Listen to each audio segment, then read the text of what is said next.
Guys, Andrew here. In this video I'm going to show you how to permanently delete files from the Canva app. So any files that you've uploaded, then you can easily permanently delete those files in the app, and I'm going to walk you through step by step how to do so. So once you're in the app, guys, click click projects in the low part of your screen, and then you want to scroll down a bit and you'll find under folders uploads. Find that, open that uploads, and find the image that or video or whatever that you want to delete.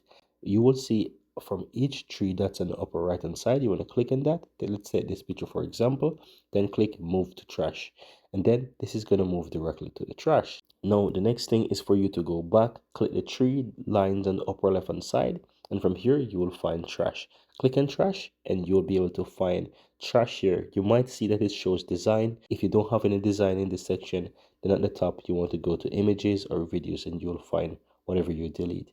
Now from here, just click the three dots of any file that you want to permanently delete. Let's take the picture again.